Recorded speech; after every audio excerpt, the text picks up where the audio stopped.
Hey, hey, we are live. Todd Hello. Sachs here, Rose Buckley. How you doing, Rose? I'm doing well. Thank you so much for having me on here today. Hey, we're gonna have some fun tonight. So, for those of you that are tuning in while we're live, I'm Todd Sachs. I'm a broker and founder of Sachs Realty. We are a residential and commercial real estate brokerage here in Maryland. But we also help buyers and sellers all over the country through our amazing broker network. So if you guys are tuning in from somewhere other than Maryland and you need some real estate advice, I can point you in the right direction. Rockstar agent in a city near you. And tonight we are talking about a major issue. I've been in the real estate business for one aspect or another for a long time, 32 years. I think 32 years. 1989, I started a construction business. And like I said, one aspect or another, I've been in this business, building and designing and developing, and now as a real estate broker managing. And we got a crazy time going on right now. And that's buyers are just, they're scrambling. We have very little inventory. If you're in the real estate business, you're an agent, you know that. If you're trying to buy a house, you know that. Mainstream media, I mean, that's all that you're hearing right now. And, it's getting even crazier because besides the multiple offers that's going on, one of the things that we're seeing is that buyers are actually waiving home inspections. And that just, that is really concerning to me. We've got Rose Buckley is with US Inspect. She's grateful tonight. She's going to share what's going on with the market right now from a home inspector standpoint. And Rose, welcome to our podcast. Thank you so very much for having me. Yes, I'm a home inspector with US Inspect. I live in Maryland and I service the Maryland, Washington, D.C., Virginia, and Pennsylvania areas. And it has been a wild ride this past spring. And, I think everybody's just kind of holding on to the roller coaster that is this market right now and just kind of waiting to see what happens. I've been speaking with people like yourself who've been in the business for 30, 40, 50 years, and they're like, this is unprecedented. I have never seen anything like it. So it's definitely a unique time in the market for sure. Yeah, and we're going to go over what buyers should really be paying attention if they are waiving their rights to a home inspection, or we're going to, talk about if those as-is inspections, the important things, the concessions that they're making with themselves, the buyer, not with asking the seller. They're just kind of negotiating with themselves saying, well, we can fix this or we can fix that if it breaks or whatever.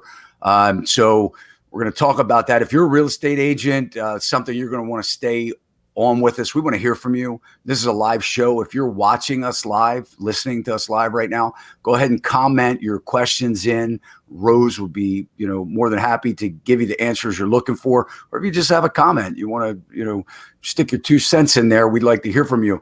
If you are watching or listening post live to the recording, go ahead and comment those questions and we'll be sure to get back to you, in one format or another. So, Rose, kind of give us a rundown. I mean, what's the state of the market right now as far as the home inspection?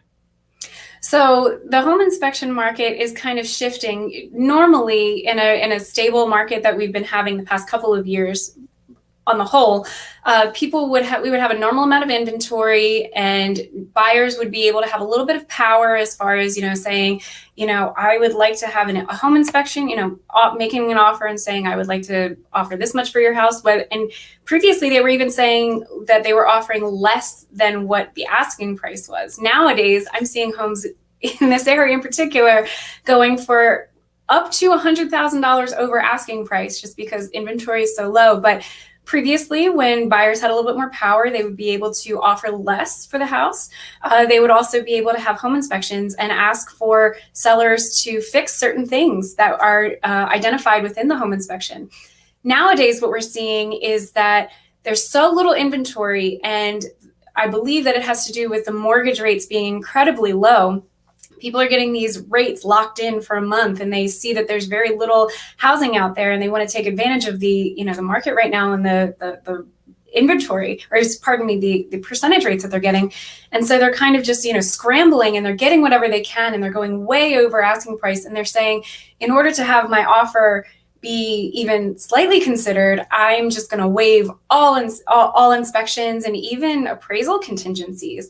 And so I've seen a lot of people waive a lot of that. So smart and savvy buyers who have been forced into that position have been asking for something that we call a walk-in talk, or a pre-offer inspection, where they'll have a home inspector come out with them, and they may have a shortened time frame, maybe an hour or so on the property, but at least they'll be able to have an idea of the main systems. That's all the time that we would usually have as home inspectors to evaluate in an hour's time, and maybe not even all of those systems, depending on the size of the home. So we're seeing a shift from the buyers having more power and having time, 7 days after they have their offer accepted, 7 days to have the inspection done, and we have 3 to 4 hours on the property, to nowadays they're calling us and saying, very often, in fact, last night, I got somebody calling me and saying, at 10 o'clock last night, somebody asked me, can you be at a house tomorrow morning at 8 a.m.? Because the offers are due at noon, and we want to know, have a pre-offer inspection. And it's just been crazy. So shortened timelines because offers are due much quicker. And, the type of inspection is changing as well. So instead of having the full, thorough, hours-long inspection where you get maintenance tips and full walkthroughs and explanations of everything, to quick and dirty, this is what you have here. So it has changed quite a bit.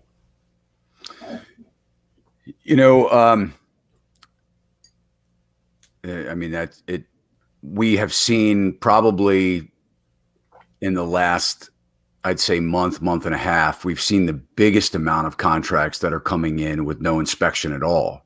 Mm-hmm. And there for a period of time, we were seeing, as is, it almost was ridiculous that every contract was as is, or, with an inspection with the right to terminate. Meaning that they would have that period of time, the contract would go, or house would go in pending status, so it would stop showings and kind of slow things down. And then they would have, I guess, almost like a buyer's remorse, like, wow, I paid, offered all this money. And then they would go in, and then we started seeing these back to actives. So a lot of the agents, were saying, well, wait a minute, we don't want to go back to active, or they had it happen to them at one point in time. And we know, as professionals, that when that happens and it goes back, it was pending and they had an inspection contingency, and then it goes back to active and there's no reports given, but you still are asking that as a buyer, you're still asking, well, why? Or if you're an agent, a buyer's agent, you're still asking the question. So what the agents are saying is, that kind of weakens my seller's position, right? So as soon as it hits the market, we're getting bang, top dollar over asking price, 10, 12%, not unheard of, right? Of an already high price where we would consider a top dollar price. Forget the fact that it needs to appraise. And then we're seeing appraisal gaps where they're saying, hey, I'll spend $30,000 or $50,000 over the appraised value up to my purchase price. And so now we're starting to see where they're coming in saying we waive those inspections. So I guess, Rose, when you're in, if you could share a little bit about, I know what it's like in a very limited world, like what it's like in a very limited world, but it's still very different because you're hearing the conversations that are going on, while you're in the house with the buyer and the agent. And obviously we're not talking names or exact scenario, properties and things like that. But can you share with us sort of like the conversation flow? I mean, what are you hearing when you're doing these walk-in talks? Are you hearing agents say, like, oh, don't worry about that, or you can, don't, this is mine, or that's, do you hear agents kind of stepping up and maybe sticking their foot in their mouth, or, thinking that they're taking on a different role than just finding a property for them, that they now are taking on this educational role of what they should be concerned with and what they shouldn't? Are you hearing the buyers negotiate with themselves, whether it's, as a couple or with family, on, well, we can take care of that, or we can take care of that? What can you share some stories? Yeah, absolutely. Pardon me. Absolutely. I hear a lot of different conversations throughout the inspection process. Oftentimes when it is an as-is property, obviously they can't ask the seller to make any changes or anything like that. But most of the time I do hear real estate agents, kind of lessening what I say and say, oh, that you can fix that. Or kind of making it less of a big deal. Not like I scare the crap out of my clients, but for instance, this afternoon, there was massive termite damage in the house that I was inspecting, and it affected the main beam. And there was actually like structural, you could see the flooring upstairs was like at an angle. So I called for a structural engineer and I said, listen, this is very important. This part wasn't fixed where the rest of it was, so it may have advanced. And the agent today in particular was like, I want to protect you. I want to make sure that you are, we can walk away from this. And everybody writes their contracts differently, so they could have, gotten out of the contract. But turns out they're going to have a structural engineer come out tomorrow because they really do want the house. But some other agents kind of say, oh, that's not that big of a deal. I have a guy who can fix that. And that's more of what I'm hearing, more so than ever before, when you have the inspection on the back end, when you can actually negotiate. Often people would have said in the past, oh, well, we'll negotiate that. Don't worry about that. We can tell the seller to fix that, or we can ask for, $10,000 back for a structural engineer to fix this. Nowadays, they're kind of saying, it's not that big of a deal. I have a guy who can fix that for you. So it's a little bit more coddling, and it's a little bit more like kind of, softening the blow a little bit more than even with agents that I've worked with for a very long time and who are very straightforward. Many of them are often doing that as well, where they're softening the blow a little bit more. And it surprised me a little bit, but not all that much, because really when they're in a situation where there's little inventory, they need to move, this house is already under, a really great option. They don't really have many other choices. So I guess they do have to kind of make it sound better, but I don't think that's serving the client as well as it should. I don't want them to move into a house that needs a lot of work, money pit.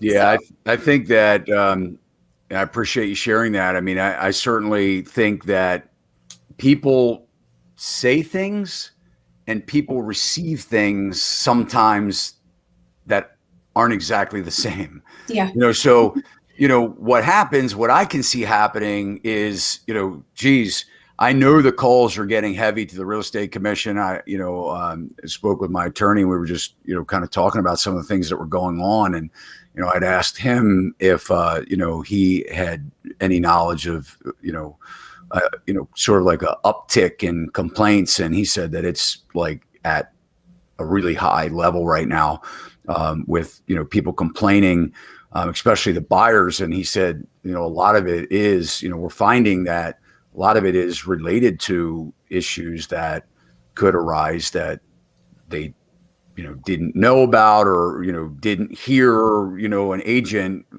write, so I think that it's definitely a time of caution. If you're in the real estate business as a licensee, I mean, I think that you need to make sure that you're letting your clients know, hey, so this is what the inspector said, and, this is kind of your options. So, tell me what you think. And, one of the things that I like to say, Rose, a lot, and I tell my agents to say is, if you lose this house because of this, or, you walk away because of this, how are you going to feel about it tomorrow? I mean, like, don't be emotionally driven. Like, we get so into it, and yes, the inventory's low and they've lost 3 deals. And then finally this house is perfect, except it may not be.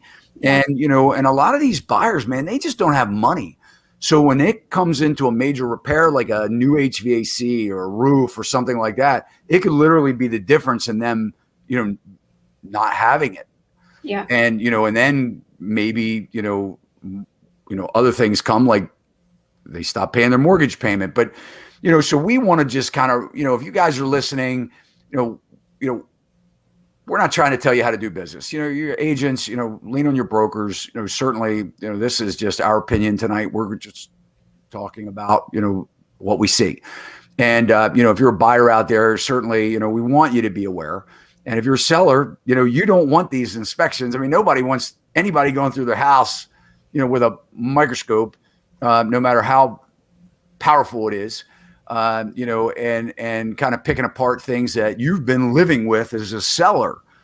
But yeah, we are seeing some craziness out there. And for me, it's kind of a little unnerving. I'm sure, Rose, for you, it's unnerving too when you hear these conversations.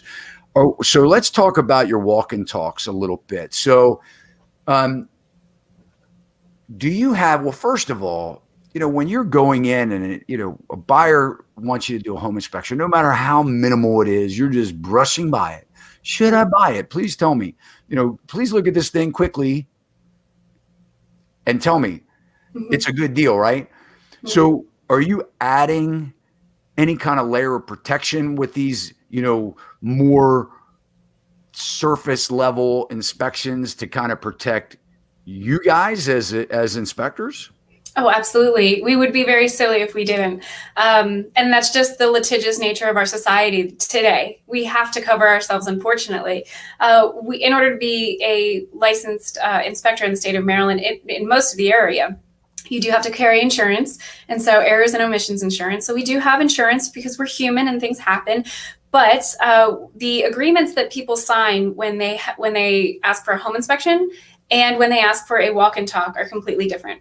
So a full home inspection, we're given the time to go into the property and properly take our time and go through.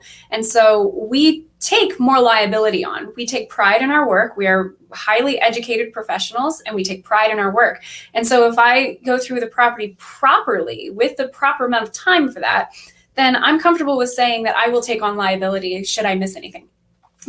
But with walk-in talks, especially in particular, if someone says, I need you to come into the property, I've had people say you have 30 minutes. And I'm like, well, I'm not going to see much. But they just needed to schedule a showing and then just have me walk in. And there have been home inspectors recently that I've known to walk in plain dress, out of uniform, and just be a rented brother or sister or cousin to come along with them and to have that specialist eye on the property. We obviously have to have, agreements so that we are able to take electrical panel covers off. There has to be some sort of agreement there saying that, just in case damage happens or anything like that. But we waive a lot of liability as far as that goes when we say we were limited. We were not able to properly do our job extremely thoroughly. So we gave you a very once over, and almost all the liability is taken away based on what they sign. So. What percentage of the inspections that you're doing right now are these walk-in talks? At the height of COVID, I would say in the past 6 months or so, it really upticked. It became about 70% of our business. Oh my gosh. It took over like wildfire. It was insane. Now, I think maybe 2 or 3 weeks ago, about 300 homes came on the market. I think sellers or homeowners were saying, oh, if I sell my house, the market's hot, I could get a lot of money for my house. So more people listed their homes for sale. They said, this is a good time to sell. So we did get a lot more inventory, and it has been somewhat stabilizing lately. So now we're starting to see more full inspections, whether it's pre-offer or post-offer, but we are starting to see a little bit more of the regular, full, thorough home inspections. But for a while there, it was about 70 to 80% of our business. So Rose, you're actually becoming, you're tagging along essentially while they're looking at these homes for the first time. So maybe sometimes. So they're just saying, hey, we're going out to look at houses. This house came on the market. It checks the boxes for my, buyer. Can you go look at the house with us at 6 o'clock tomorrow? And you're basically doing these walk-in talks. Yep. Great sign here saying that, I'm looking at this thing, but I have zero liability as to not being able to do my job as a home inspector. But this is kind of the market that you're forcing me to do this right now. And, hey, look, we're going to do the best that we can for you, but with a very limited 30-minute overview. Right. So walk us down one of those walk-in talks. What are the items that you're looking for? So as far as walk-in talks go, each one I treated a little bit differently. Obviously, it's the same agreement that they would sign. And then Walkin Talks, by their nature, we do not provide any written documentation. So there is zero report. We literally walk the property and we talk to the client and they take notes. I can't even so much as send them a photo or a text message. So there's absolutely no written documentation sent between inspector to client. So when I arrive, I usually arrive a little bit early. So even with Walkin Talks, I always like to arrive an hour in advance to my inspections. I like to inspect and write the report on the exterior. When I do a Walkin Talk, I arrive at least a half an hour early, because even if there are other showings going on, I'm like, don't mind me, I'm just outside. And so nobody really says anything at that point. So I just walk the property, I do the exterior. And when my clients arrive, I kind of do the quick and dirty. Do you know what a home inspection is? This is what you can expect. This is, what I'm looking at. And I've already looked at the outside. Here's the big things that you need to take away from the outside. And now I'm going to go inside and you're going to leave me alone for the next half hour because I need to rush through this house, especially if there are other showings. I've been to situations where I'm on site doing a Walkin Talk inspection, trying to evaluate a home, and there are it's like an open house and there's 5 or 6 families walking past me at the same time. And it's sometimes can be unsafe. I don't want children walking by, especially who are of no relation to my client, when I have the electrical panel open, for instance. So that's unsafe. So I have to take the electrical panel off, look at it, grab my client, show them quickly, and then close it. So usually when in those kind of tight situations, when there's a lot of different people on the property, or I have very, very tight parameters of like 30 minutes, I'll just inspect as much of the main systems as possible. So I'm looking at structure, electrical, plumbing, and HVAC. Those are the main ones that I'm looking at. I'm going to make sure that you can have heating and cooling in your house, that your house is framed and the foundation is proper. And then I'm going to make sure that you have a proper electrical system so it won't catch on fire. And then I'm going to be looking at the plumbing system so you can have running water that's installed appropriately and safe.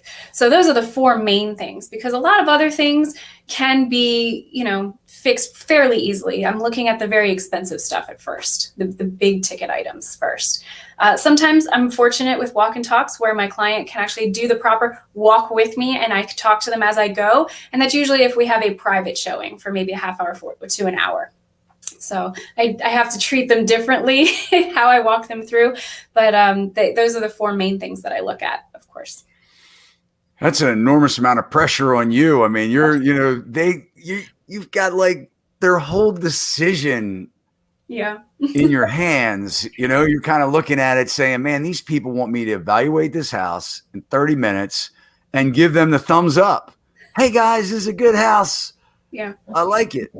Well, we're not even allowed to give our thumbs up or thumbs down. We literally just give facts and we let them do with those facts as they wish. And, I say that this may be an expensive fix, but I would have a specialist come out to evaluate it and give you a quote, because as home inspectors, it's unethical for us to give quotes and things like that. So if I find something that's major, I'm like, well, yeah, I would have a specialist come out and evaluate this, or, whenever you get the chance, maybe next month you can, after you move in and settle in, you can get this taken care of. Usually that kind of conveys the urgency to them as well.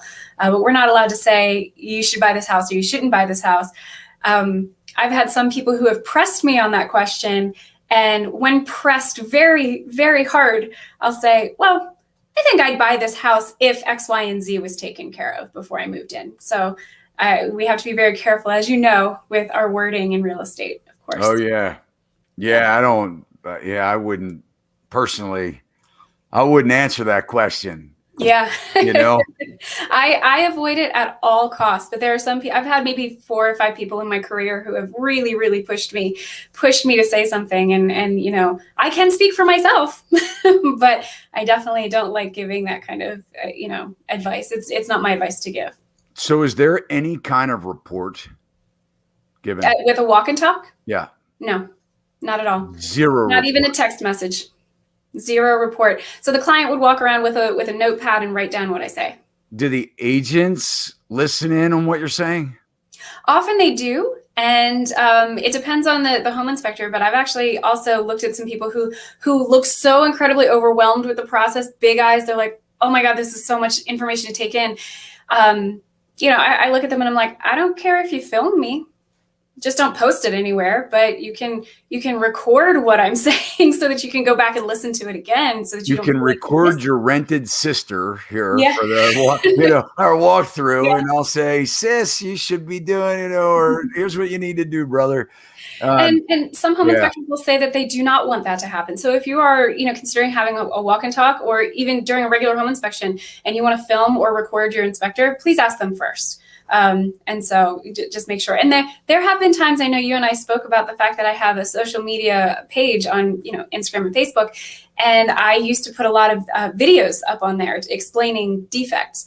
Occasionally, if I have a defect maybe up on a roof or an inaccessible area, but I still want my client to have that information, I would just make a generalized, hey, look at this defect that I found at my inspection this afternoon. And I would post that to my Facebook page, and it would be anonymous, but my client would know that it's theirs. So they could always go back to that video, knowing that it's their home. So, I try my best to help them.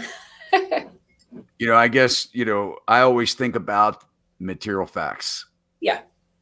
So, I always say everything's good until it isn't, right? Mm-hmm. And, I see where the potential for these buyers buying these houses, having remorse, next year, whatever, spending all this money doing these repairs that they wish they would have asked for. The crazy thing is, you say as is, and, on the brokerage side of things, you think, well, as is with the right to terminate, hey, you can't negotiate. Well, everything's negotiable. So, I've had plenty of times where, we had an as is on both sides, as is with the right to terminate. And then all of a sudden they do their inspection and they come back and they go, well, yeah, we're going to send in, the unilateral termination addendum. But let me tell you, we could keep this thing together if we could just do X, Y, and Z. And a lot of times, you go back and you say to the seller or whatever, well, I thought this was an as-is inspection. And it's like, yeah, it is an as-is inspection, but do you want them to walk? Or do you want to try and work this out, or try and, kind of be the glue to keep things together, which, in my experience, I think your first offer most of the time is the best offer if you can make it work. I mean, historically, it seems that way. And I'm certainly not, trying to tell other people how to run their business again. This is just my opinion. Rely on your own agents if you're listening and their advice. But I think that we should all precaution when we're saying, hey, it's not that big of a deal. I got a guy. Because it better not be a big deal, especially when your client is hearing not that big a deal, and $8,000 later, it could be. Do you see any liability? I mean, you guys, so let's just, we're going to get into talking about some specifics, and you guys want to buy a house without a home inspector. We're going to, hopefully Rose is going to tell you tonight some of the things that you should look for. Especially as we get into some of these systems. You're not HVAC people, but you can check a filter to see if it's been maintained or whether it was just freshly changed. But do you see where there's potential liability on the inspection company, where even though you're not giving reports, things like that?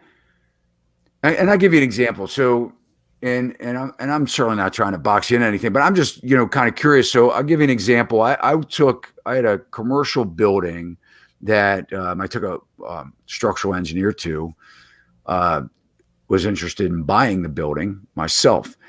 And, it was kind of funny because the door frame, I was away on vacation when I'm looking at this. I'm going, man, this looks like a good, I'm on my computer, identified this property and said, wow, this looks like a pretty good deal, but you couldn't see that the door was completely not square.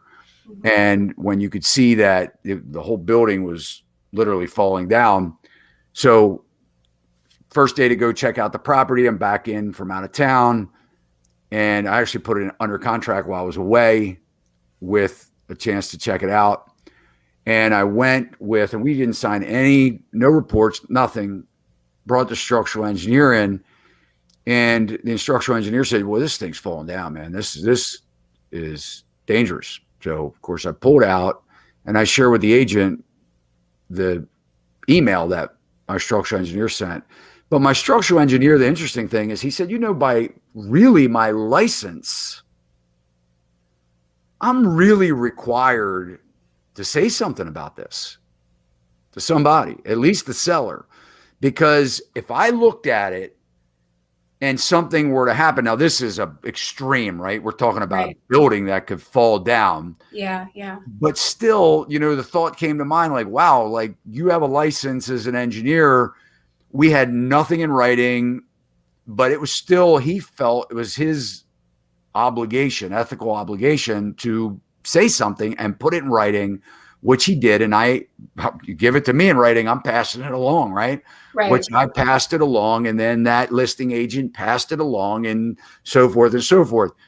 Do you see any issues or liability being a licensed inspector that when you do go out to these places, money's exchanging hands, you're getting paid to be there, whether you're giving them a report or not. Do you see any potential down the road with something like that? I mean, does that make you nervous? It doesn't make me nervous because the agreement that we have, our lawyers went over it what seems like a million times. The Walkin Talks, what they have to sign an agreement before we even come out, and that completely relieves us of all of our liability. So they have to relieve us of all liability before we even will come out. So that's the first thing. So I know that we have an ironclad agreement, and I know that we have a really great. Fortunately, we have a really great legal team with US Inspect. So, I don't think that we've had anything come up with that yet, but I'm also not on that level of management to know that. I do know that what you're talking about as far as ethical, something ethical to motivate us to talk to the seller about something, there hasn't been, in my experience, anything that's structural that has been something like the house is falling down kind of thing. Obviously, everything that I've seen so far in my career has been able to be fixed. But we do have an ethical responsibility to tell sellers about life safety issues. So if somebody's living in the house and there's a massive fire, issue, or I've actually walked into a basement and I could smell natural gas and I said, get out. So we stopped the inspection, went outside, called the gas company. They came out, the seller came back, and it was in fact a gas leak in the basement. And so we are required to tell sellers, especially when it's occupied, of life safety issues, potential fire hazards, things like that. And I've only had to do that just a few times in my career. But as far as, the daily interactions, if I talk to one of my clients during a walk and talk and I say, for instance, like, today's inspection that I did, if it were to be a walk and talk and I said, the main structural beam holding up the house is eaten out by termites and it's not taken care of structurally, have a structural engineer come out. That's not a life safety issue, and it wasn't so advanced that the house was going to crumble. Definitely needed to be taken care of, obviously, but it wasn't, an imminent life safety issue. If they had decided at that point to back out due to that, they could share that with the seller. But because there's nothing in writing, I don't know if the seller would be required to disclose that. Yeah. I would think that ethically they would, but I don't know if they're required, because usually with a home inspection report, I, as the home inspector who has a license, provided written documentation with photographs showing that this is indeed, present. But without me having, me signing my name at the bottom of a report, I don't know if that would be something, they could say, oh, that's hearsay. We heard that there might be, So I don't know how that works for future, people who are interested in buying the house. Hopefully they get their own inspection as well. But as far as, my liability, we did make sure that our lawyers had everything ironclad, which is good. And we recommend that for any other home inspector out there too. Yeah, and I would certainly think, at least you give me any of that information and I'm going to at least alert the listing agent and do my part and say, hey, look, this is what I heard. And, but again, it's, everybody to each his own, I guess, on how they run their business. Yeah. And I'm not I'm talking about other brokerages, what they do with that information. And I can't wait. I mean, we've got all these, people are going to watch this and they're going to, be taking notes, and we probably have all the legal teams in the world right now zooming in going, oh, what's our angle? But anyway, so let's what about water penetration? Oh, water is the number one issue for a house. I always tell my clients that you're going to hear me say the word water about 500 times today because, a lot of deterioration and mold issues can come from water, and it can deteriorate the outside of your house as well as the inside of your house.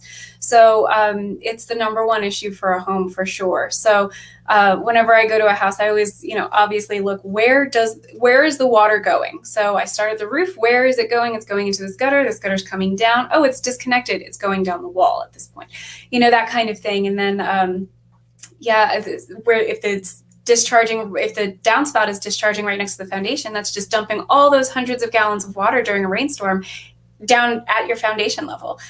Once we get inside, I look at water penetration as far as the plumbing. If it's leaking, if there's any staining on any of the subfloor or anything like that, that is a huge issue. So that's definitely something that I for sure look at. Absolutely. Yeah, water penetration sucks. There's nothing worse than moving your stuff in to the basement and that first heavy duty rain, and all of a sudden you walk downstairs and you go, oh man. Yeah, it's definitely sucks. I was talking with somebody today and they told me that their client bought a house, and clearly there was a water issue and none of it was disclosed, and they spent $80,000 waterproofing and regrading and doing all kinds of stuff. They probably didn't have a home inspection. So guys, if you're listening and you're going, oh man, this is crazy. Like, if we haven't cooled you off just a little bit, or kind of put into your mind that this is important stuff here, that I don't want the liability on me as a broker or as an agent. I don't want to have that conversation on saying, you're good. I got a guy. I want to push it off on somebody like Rose and the buyer and say, look, this is a house. This is home ownership. This is not like what you've been accustomed to if you've never owned a home before. These are major systems, major deals. And a lot of times they cost thousands of dollars, and a lot of these buyers are putting down, all they have. And so, take this to heart. But if you still want to go through and you're still prepared to do these as-is inspections, Rose, or these no inspections, they're going to figure it out on their own. They're going to walk through with their agent, and their agent is going to be their inspector, not any of my agents, but their agent is going to go ahead and walk them through and say, let's take a look at this thing. It's good. What should they be looking for? So let's give them some pointers, kind of walking through. You just said water's an issue. So there are things that they can do to check for water. You mentioned a couple of them, but kind of go over, some of the basics. Where does the water go? So are you looking at the splash blocks? Are you looking at the underground pipes? Or, kind of take it away on how you would advise them to make sure that water is not coming in. Exactly. So if someone was going to look at a house and they were interested in putting in an offer, especially in this time where you kind of have to move very quickly, and if you do have to waive the inspection, which obviously I don't recommend, but the things that you can look for as far as water penetration, if you walk into a basement and you feel that it's musty, or you smell a little bit musty smell or moldy smell, then most likely there's moisture in there. It just depends on where it's coming from. It could be a foundation crack that's allowing water in. It could be, a sump pump that, kind of overflowed a little bit, or it could be a leaky pipe. There's a number of ways that water can intrude in a basement or pretty much anywhere in the house. And we inspectors are trained to look for those. And those of us like myself, I'm almost to 1,000 inspections in my career. And after you do them you're able to do it very quickly and look for little hints here and there. So if you're going through, trust your instinct. If you walk downstairs and it smells musty, it's musty. There's moisture somewhere there that you need to find where that moisture is coming from. And hopefully it's an exposed foundation and you can kind of look at the foundation. But if it's a finished basement, maybe if you're walking around the basement and you can, smell it, it's a little bit stronger over in this corner. That's where you focus a little bit more. Is the carpet wet? Can you see any staining on the walls type of things? And if you have an exposed basement that's not finished, you can look at look above. Usually you can see the floor joists and the subflooring there. You can see if there's any leaking there, or at least some staining. That can indicate prior moisture or current moisture. Obviously, home inspectors have tools that allow us to test for that kind of thing, but that's the kind of stuff that you would look for. When you're outside of the home, make sure that you have gutters, and that home inspectors would get up towards the gutters and see if they're clogged or anything like that. But you want to kind of look around. Where does the gutter follow? Is every part of the roof covered by a gutter? Because sometimes they're missing. I actually went to a client of mine about 2 months ago, purchased the house with no inspections. And on closing day, they were moving in and they said, "We just want to know what we just bought." And so I walked around and it was kind of a long, thin rancher. The front side had gutters, the entire back side didn't. And that just allowed water to go right by the foundation, and it caused some water issues in the basement. You'd be surprised at how gutters can solve so many problems in a house. Proper water control, getting the water, especially rainwater, away. You want to make sure that there's no grading towards the house. So if your house just kind of look, where does the water go? Is there a hill that's coming right down to the house?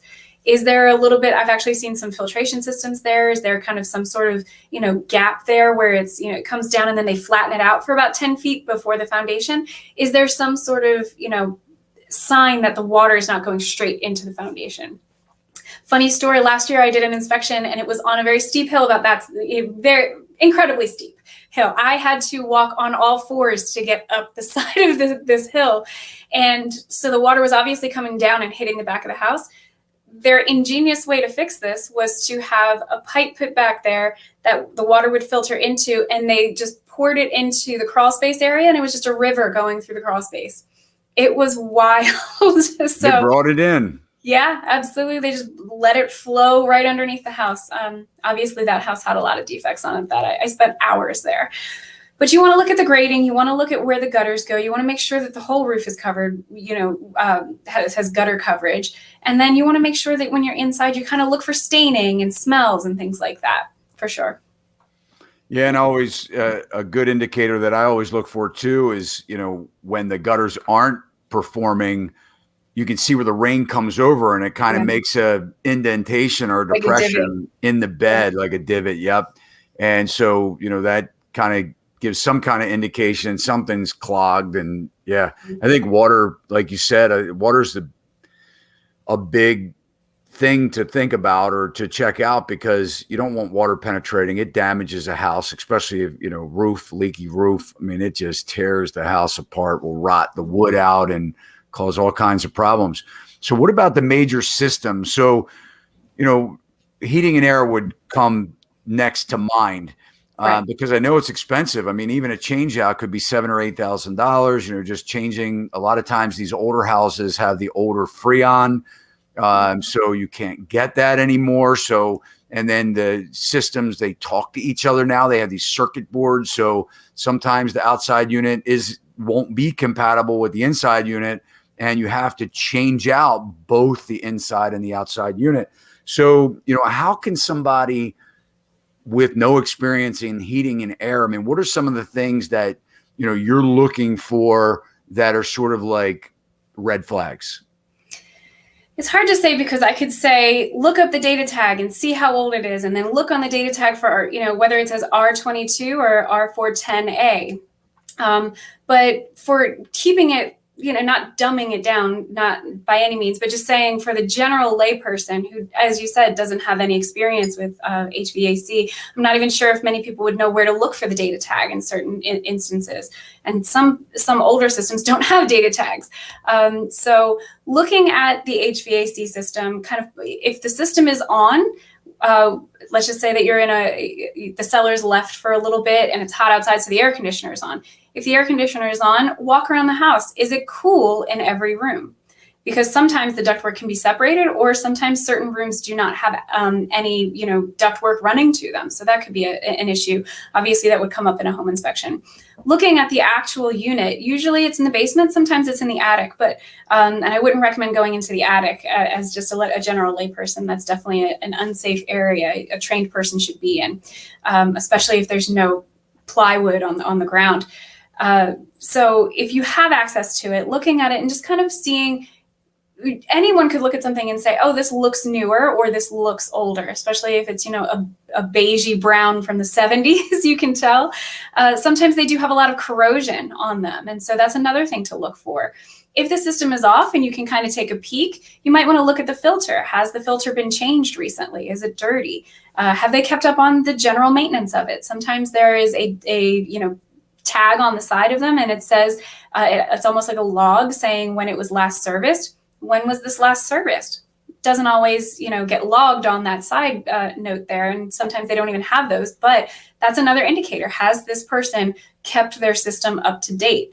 Also look at the exterior unit and see, so a lot of times the exterior condenser outside will have, it'll say Carrier or Train or the name brand.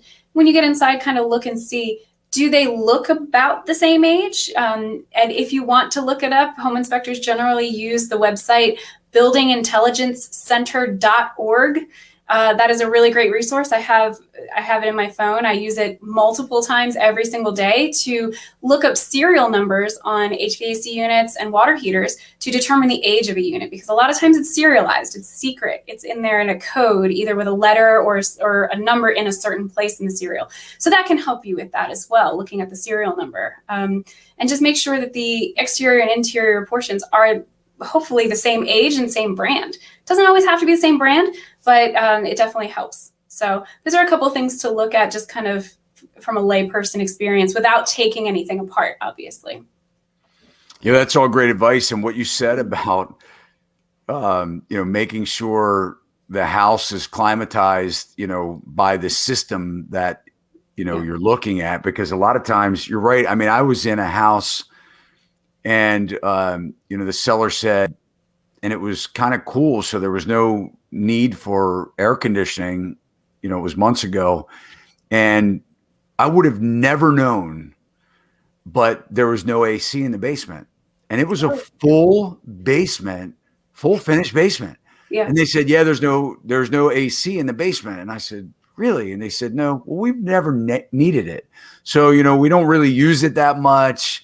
And, so we just, for the expense of adding the ductwork, it was an older home and they had converted it, converted the system. And that's a good point, Rose. I mean, imagine how upset you would be if you bought this home, and all of a sudden it's 90 degrees, 100 degrees outside, and your basement was hot and humid. Yeah. And you said, man, and then you called the heating and air guy, right? The air conditioning guy. And you're like, man, my air conditioning is not working in the basement. And he gets there and says, look, I hate to tell you this, but you don't have any air conditioning in the basement. I mean, that's a great point. And a lot of people with additions and these added on rooms, they will run electric baseboard or they'll do something completely different. And there's no air conditioning a lot of times in those spaces. So that's really good tips. And we'll publish that website too. And all of Rose's information will be in the show notes. So, definitely reach out to her. Now let's move on to something that, a lot of people don't realize too is plumbing. Let's kind of talk about the plumbing, because I know, toilets are loose and, the flanges are, decayed and, depending on how old the house is, and the subfloor could be rotted around. So what types of things can the buyer do when they're walking through the bathrooms to kind of see that things are working right and no red flags?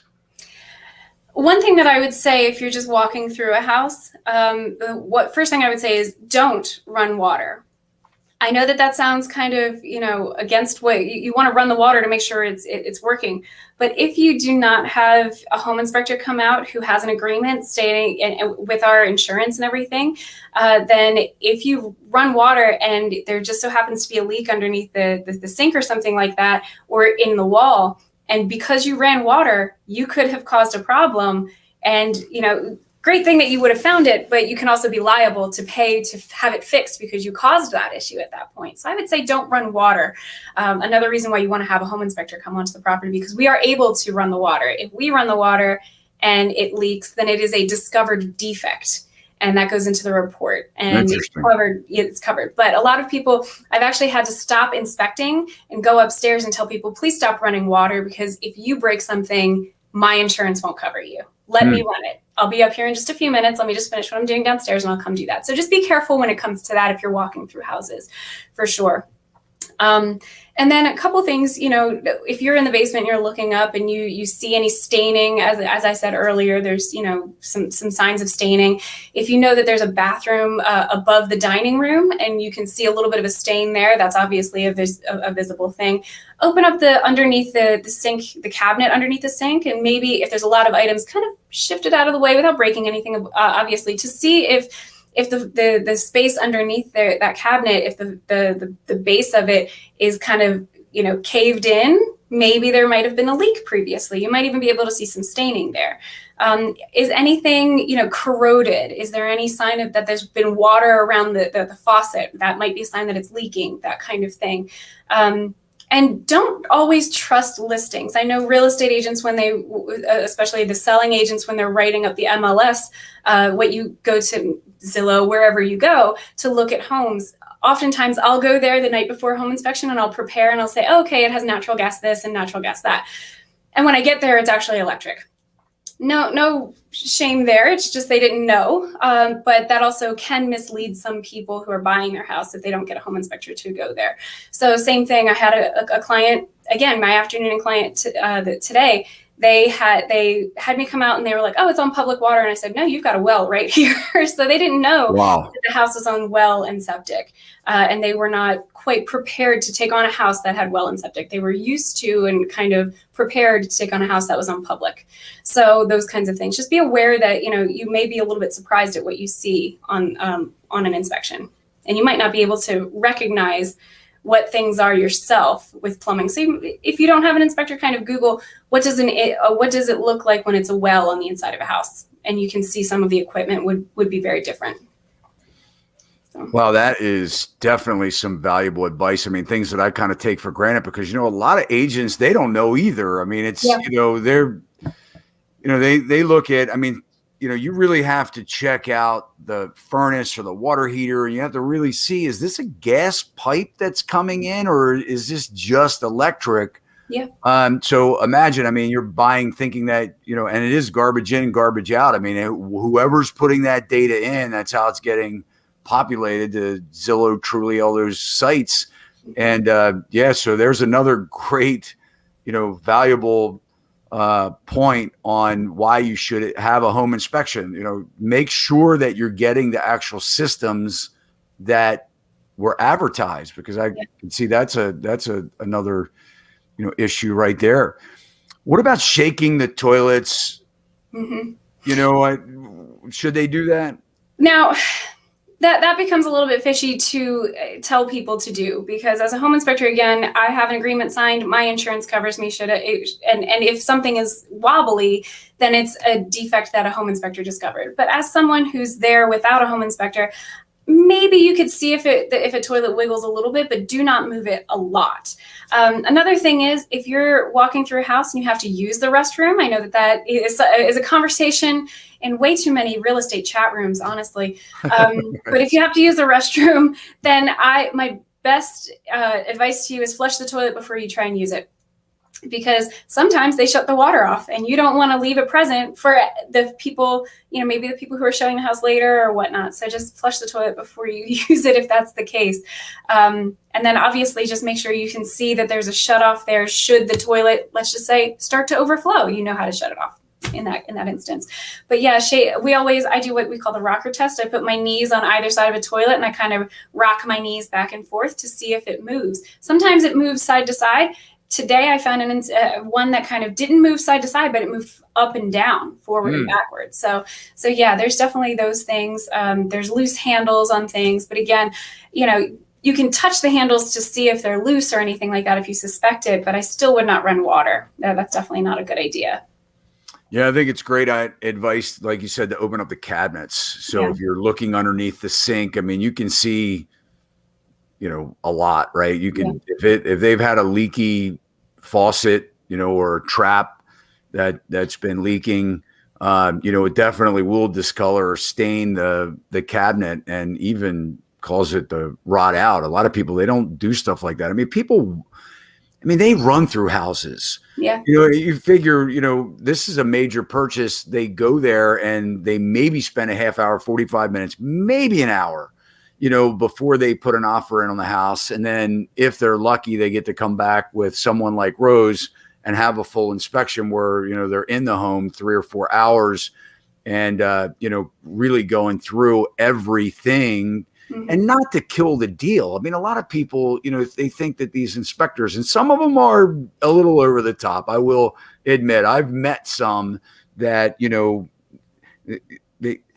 they're not great at saying, hey, this is a 50-year-old house. So, these are the things that you should be concerned about or that you may spend money on sooner than later. But, I think, the more we hear, you say it backs up even more why you should have a home inspection. Yeah. Let's talk about electrical. This is kind of like a scary thing, right? You don't want people sticking their fingers where they don't belong. I mean, electric is dangerous. I always said, as a contractor, there were 2 things I stayed away from, and one was electric and the other was plumbing. Yeah. Because no matter what I did, and I would try plumbing repairs all the time, and it always seemed to leak. So it's like, you know what? Plumbers are just whatever. They're weird, man. They've got a knack for sealing up pipes. What can I say? I always had a knack for having a drip no matter what I did. So electrical is kind of scary. And when you have homeowners that like to play electrician, you've seen some crazy things. I've seen crazy things. I've seen spliced extension cords in attics, and you're looking at it, you're like, man, this is a fire hazard. Yeah. So what should somebody do trying to check out if they're walking through without an inspector, what they should really look for, this is the most limited that they can be, because you're not going to be able to see much. Most of the wiring is behind the walls and behind the outlets and switches and in the electrical panel. And it's, concealed for a reason, for safety. And I wouldn't recommend anybody open an electrical panel. So if you did want to look at the electrical panel and just kind of open it up to take a look at the breakers, my first piece of advice is, if this is the electrical panel, put your hand against it like this, the back of your hand against it, because if the electrical panel cover, maybe behind it, there's a wire that's exposed and it's energized, meaning that energy's flowing through it. And if that is accidentally touching the electrical panel cover, it could be energized as well, and you could get shocked. So before you even touch the panel cover, if this is get in frame. If this is the electrical panel, touch it with the back of your hand, because if it is energized, your muscles will contract with that energy, contract off and away. And so you might get a little tiny bit of shock, but you won't get, if you touch it with your hand like this, your muscles will contract onto the electrical panel and you will continue to get electrocuted. So first and foremost, if you did want to open the door of the electrical panel, kind of put the back of your hand on it to make sure it's not energized.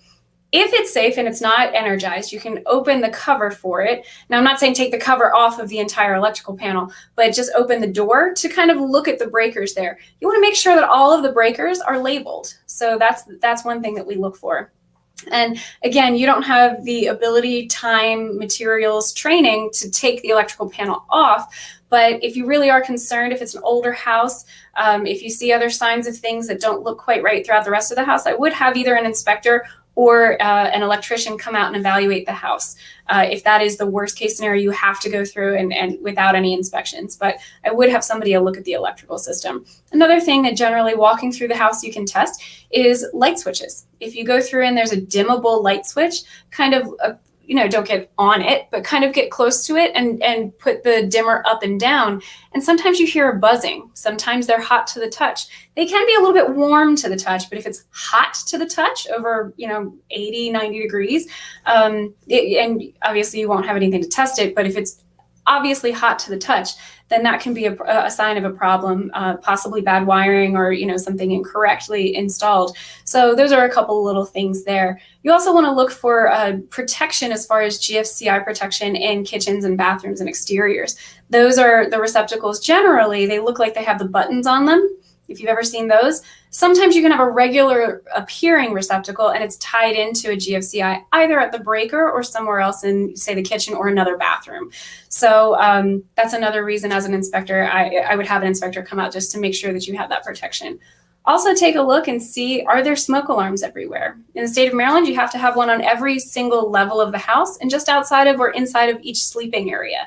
And they have to be 10-year battery and interconnected. So you want to sometimes you won't be able to identify that, but at least, hey, do I have smoke alarms here? Is there one on every floor at the minimum? Those are the kind of things that I would kind of say the layperson would be able to kind of look at the electrical systems. All great advice. Do you recommend actually testing the GFIs, pushing the buttons to see if they pop? No? No, because as an inspector, if I have the agreement and I'm on the property completing a formal inspection, then I can test them. Right.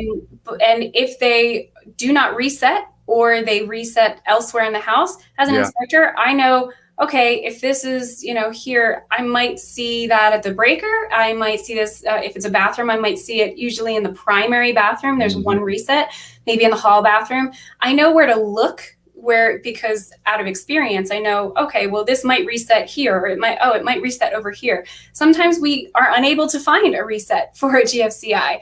And for instance, if you're in a garage and there is a refrigerator or freezer in the garage that's that's plugged into a GFCI, and you trip that GFCI and you're not a home inspector, ruin their food.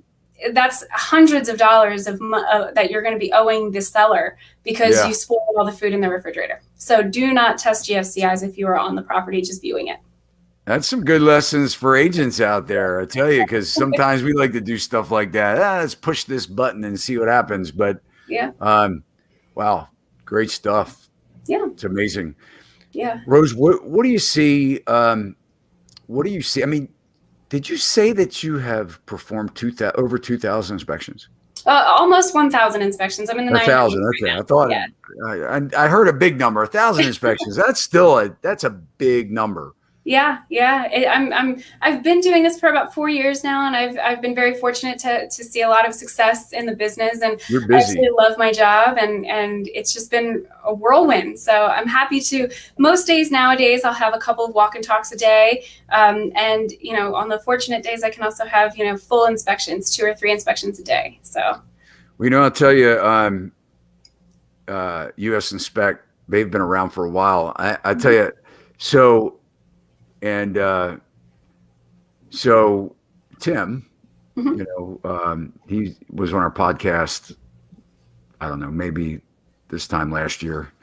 But him and I were kind of chit-chatting a little bit because there was a guy, he's passed away now, but he was a guy, his name was Art. And, I used him years ago. And what amazed me was you guys adopted the technology. Like, you were one of the first adopters of the portable printers. And I remember he would come out to the home inspection, and before he left, he would print out. I mean, now you just send it off, in an email, but I remember he would, type everything up. He had his portable printer, he'd print everything out and leave it with the buyer, right then and there. So I know you guys have been at it for a while. You're very respected in your industry. And man, I tell you what, I can't thank you enough for being on our show. Rose, where do you see the home inspection industry going? So, I mean, Do you see this as a new norm? Do you think, and I mean, no one has a crystal ball, but are we really training sellers at this point, to demand these, look, this is the house, it's as is, take it or leave it. Do you see this continuing, or do you think that we're going to go back to a more traditional environment as far as a home inspection goes? I think that home inspection is here to stay. It has an incredible value for all parties involved, whether they're happy about it or not. But I think that it's going to go with whatever the market demands. So right now we're in a very strong seller's market. And so the power is with the seller. The seller can say, I don't want an inspection. I'm not going to accept any offer that has any inspection contingencies in it, which, sidebar, personally, I think that's unethical. I wouldn't do anything to anyone buying my house that I wouldn't want myself to do for when I buy a house. So, but nonetheless, that is what we're on right now. So it's a strong seller's market, but when it eventually stabilizes and returns to either a normal and or buyer's market, then the buyers will have power and they will want to know what they're buying. And so we will be returning to a strong, full home inspection market as well. So we're just kind of, the home inspection industry is kind of going with the flow as far as what kind of market it is. Now, there is a movement within the home inspection industry. I'm going to give a shout out to Dave Kleem out there. Hopefully he's listening. Pardon me. He has a business that he's starting, and he's really trying to start the movement that it makes so much more sense to have the home inspection done before even listing the house. So I've only had this happen to me maybe 3 or 4 times where someone hired me to come in and they said, I'm going to list my house in the next couple months. I just want to know what I need to fix. So do a home inspection and give me the report so that I know what I need to fix so that when I put my house on the market, it's perfect. And so I've only had that happen a very few times out of the almost 1,000 inspections I've done, maybe literally less than a handful. So that's not very common, but there is a push towards that. And the idea is that the seller, whenever a transaction happens in a stable market, at least, or a buyer's market, the inspection is going to take place one way or another. So an offer gets placed, they go under contract, and then eventually within that contingency time period, a home inspection takes place. Things are discovered, and then negotiations happen. And then sometimes due to, failure of negotiation or whatnot, that contract may fall through and another person may come out. Valuable time is lost for the seller and for buyers who spend a lot of money on home inspections that they may not need if they ever have to drop out of it. So the idea is that it makes more sense for the seller to invest a little bit of money up front, get the home inspection done before having the house listed, fix as many items as they feel comfortable fixing, and then having a home inspection report completed so that when people come to view the house, they can say, here's my disclosure. This is what a home inspector recently said about the house. That saves time on negotiation on the back end. It kind of shows a little bit more of an openness to an honesty entering the contract. There's less negotiation time, there's less stress. So it makes more sense. And that's obviously an ideal situation. I know real estate can be very complicated and many different personalities and emotions are involved. But from an ideal standpoint, that's where the home inspection industry is trying to eventually move towards, having the home inspection done on the front end so that there's less hassle for everybody on the back end. But many sellers right now don't really want to invest that kind of money when they're trying to offload their house. And I've seen where what you're talking about lately has worked as far as getting the buyer to be satisfied with a home inspection. When you say, hey, look, the home was inspected, we do have a report. And even if the seller doesn't want to fix things, it almost sort of can probably relieve them of some liability of saying, hey, look, I told you about it. And, we also told you we weren't going to fix it and you were okay with it. So it does kind of clear the air. The caution that I always have is, because I'm a broker and I'm always looking at, what is our responsibility. The only thing that I caution, at least my agents and for myself, is that when you are privy to that report, and then certainly they say, well, don't worry about it, this won't be an issue when you list my house, and you go, well, wait a minute, what does that mean?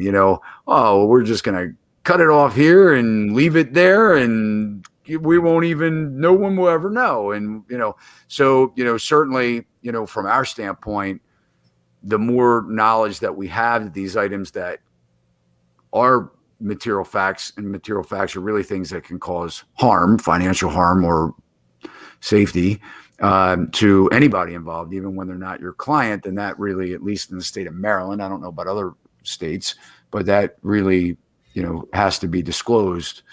And sometimes, it's even gotten to the point where you say, well, now I have to tell the other side that. And they go, no, you don't have to do that. Why would you do that? You don't work for them. Well, but I do agree with you, Rose. I think, there is a lot of good to what you just said about, having that inspection, getting it out of the way, knowing what you're willing to do, what you aren't willing to do, put it out there, put it up front, make the deal happen. I believe that there should be really that win-win for everybody, right? You got to feel good about the transition and the transaction, and that really falls, on everybody's part. And Rose, geez, what a great show! What a bunch of just fantastic knowledge you've shared with us tonight, and great tips. And guys, I hope you enjoyed the show. Rose, thank you. Thank you so very much for having me. It was a pleasure. I'm so glad that you invited me here today. And, it's a crazy market, and it's kind of nice to talk with other professionals and see what their take is on it as well. So that's awesome. Absolutely. And check Rose out on social media. And we'd love for you, if you're watching this or listening to the podcast by audio, if you want to get more information about anything and everything real estate, we would really like for you to subscribe, follow us. And Rose, thanks so much for your time tonight. And until next week, have a good night. Have a good night. Stay safe.